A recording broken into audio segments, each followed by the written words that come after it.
அனைத்து உரிமை குரல் நண்பர்களுக்கும் வணக்கம். அண்ணன் சீமான் அவர்களுடைய வழிதான் தமிழ்நாட்டு அரசியலுக்கு சரி அப்படின்னு ரஞ்சித் பேசியிருக்கிறது ஒரு பெரிய பரபரப்பை உண்டு பண்ணியிருக்கு. இது குறித்து அந்த முழுமையாக பார்க்க போறோம், வாங்க பார்க்கலாம். நேற்றைய தினம் ஆம்ஸ்ட்ராங்குடைய மரணத்திற்கு நீதி கேட்டு சென்னை வள்ளுவர் கூட்டத்தில் பார்த்தீங்கன்னா ஆம்ஸ்ட்ராங்கின் மனைவி மற்றும் பகுஜன் சமாஜ் கட்சியுடைய தலைவர்கள் மற்றும் சினிமா பிரபலங்கள் ரஞ்சித் உட்பட நிறைய பேர் போராட்டத்தில் கலந்துட்டு இருந்தாங்க. இந்த ஒரு போராட்டம் அனுமதியின்றி நடத்தப்பட்டுச்சு அப்படின்ற காரணத்தினால ரஞ்சித் மேலையும் ஆம்ஸ்ட்ராங்குடைய மனைவியான பொற்குடி மேலேயும் வழக்கு பதிவு பண்ணியிருக்காங்க காவலர்கள். நியாயம் கேட்டு போராடினவங்க மேலேயே வழக்கு போடக்கூடிய சென்னை காவலர்களை ரொம்பவே மதிக்கிறோம் அப்படின்னும், எப்படி உங்களால் இப்படி ஒரு அநீதியை பண்ண முடியுது அப்படின்னு ரஞ்சித் பார்த்தீங்கன்னா பல்வேறு கேள்விகளும் எழுப்பியிருக்காரு.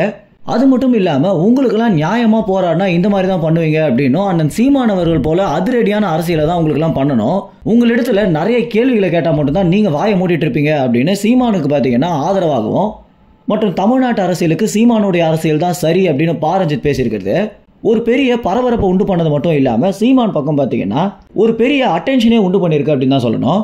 ஏன்னா ஏற்கனவே ஆம்ஸ்ட்ராங்குடைய மரணம் ஒரு பெரிய சர்ச்சையாக போயிட்டு இருந்த நிலையில் தற்போது இந்த பிரச்சனை மறந்து வேற ஒரு பிரச்சனைக்கு போகிற அளவுக்கு ரொம்ப நாட்களாக பார்த்தீங்கன்னா காவலர்கள் இந்த ஒரு பிரச்சனையை இழுத்துட்டே போயிட்டு இருக்காங்க.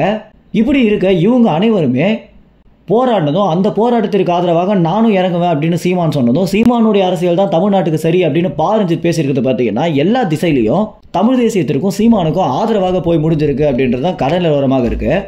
ஆரம்பத்திலிருந்து ஏகப்பட்ட முரண்பாடுகள் ரஞ்சித்துக்கும் சீமானுக்கும் இருக்கு அப்படின்னு நம்ம அனைவருக்குமே தெரிஞ்சிருக்கும். ஆனால் இந்த ஆம்ஸ்ட்ராங்குடைய மரணத்திற்கு பிறகு இவங்களுக்குள்ள பார்த்தீங்கன்னா ஒரு அமைதி நிலவுது அப்படின்னும், எப்போ வேணா ஆம்ஸ்ட்ராங்குடைய மரணத்திற்கு நீதி கேட்டு ரஞ்சித் போராடுறாரு அப்படின்னா நிச்சயமாக நானும் காலத்தில் இறங்குவேன் அப்படின்னு தான் சீமான் அவர்கள் வாக்கு கொடுத்திருக்காரு. இந்த ஒரு தகவல் குறித்து என்ன நினைக்கிறீங்க அப்படின்ற உங்க கருத்துக்களை கமெண்ட்ஸ்ல தெரிவிங்க. நன்றி, வணக்கம்.